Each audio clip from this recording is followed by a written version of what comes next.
Indonesian. I wanted an Indonesian Bible to master a few words of the Indonesian.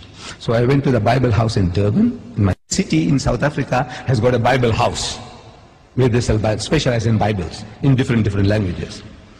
I want an Indonesian Bible. They said they haven't got it. Okay. I said, try Johannesburg. They might have it. So when I went to Johannesburg, I go to the Bible house in Johannesburg. And I go and search for this Indonesian Bible. And I got it.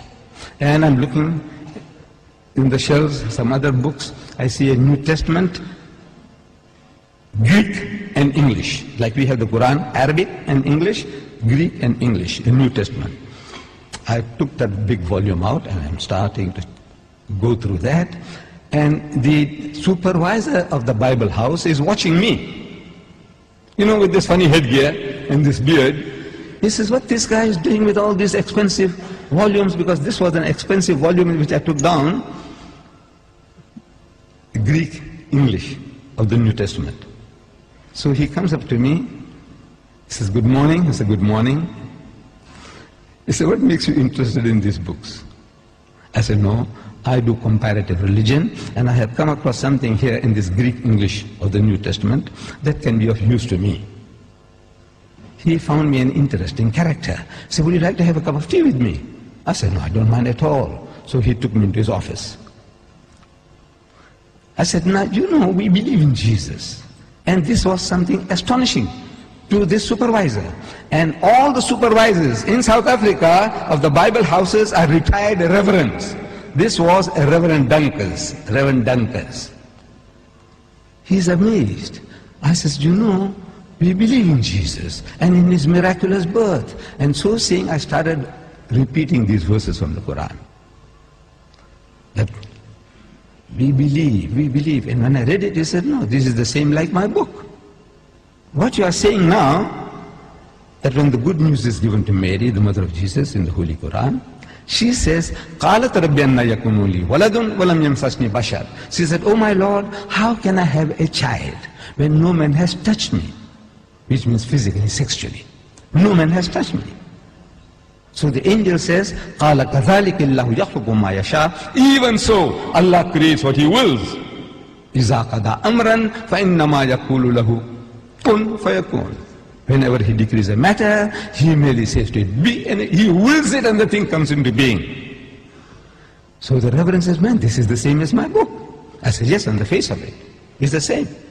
But if you look at it intently, you'll find the difference between my version and your version is chalk and cheese. You people know chalk and cheese? You know the difference between chalk and cheese? The Canadians didn't know. The Canadians, I'm telling you, when I went to Canada, I spoke about chalk and cheese. They didn't hear that phrase before. We, the English people in South Africa, we know, everybody knows chalk and cheese. Chalk and cheese may look like white, but it's that's poles apart. You can't eat chalk, but you can eat cheese. You know? But the Canadians didn't know. The Canadians didn't know. I'm telling you. I don't know whether you people know. Difference between chalk and cheese. The poles are, in other words, poles apart. She said, how? I said, you know, in the Holy Bible, in the Gospel of St. Luke, we are told when this good news was given to Mary, the mother of Jesus, about the birth of the Holy Son, she says, how can this thing be when I know not a man? In the biblical language, know means sex. No to know means knowing sexually. Not she doesn't know a man. She knows her uncle, her fathers, her neighbors. Surely she knows other men. But no. No in the biblical language means sex. In the Quran it says, no man has touched me. Again, it means not touched me, means had sex. Both the Quran and the Bible are saying the same thing. The replies to them are revealing. In the Holy Bible, the answer to Mary's protest was that the Holy Ghost will come upon thee. I'm reading the Bible to you. Luke. The Holy Ghost will come upon thee, and the power of the Most High will overshadow thee. Now that gives you a mental picture. The Holy Ghost is a person. That's what the Christians say. The Father is a person, the Son is a person, and the Holy Ghost is a person, but they're not three persons, but one person. I don't know whether you heard that expression before. But He's a person. This Holy Ghost will come on Mary.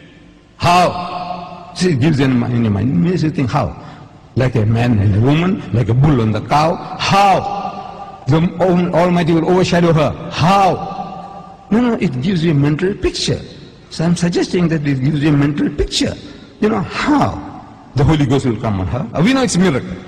We agree it's a miracle. But the language that you're using, the language is down-to-earth language. The Quran says, وَإِذَا قَضَى أَمْرًا فَإِنَّمَا يَقُولُ لَهُ كُن فَيَكُونُ. For God to create Jesus without a human father, says kun, he says be, and it is. For him, it's just to will it, and he comes into being. So, I'm asking the Reverend, I said, now between these two versions, we are both trying to say the same thing. We are both trying to give the same message, that he was born miraculously. There's no doubt about that. But I said, which version would you prefer to give to your daughter? The Quranic version or the biblical version? We are both trying to say the same thing. He said, he bowed his head down in shame, and he said he would prefer to give the Quranic version. This is Reverend Dunkus, the head of the Bible Society in Johannesburg.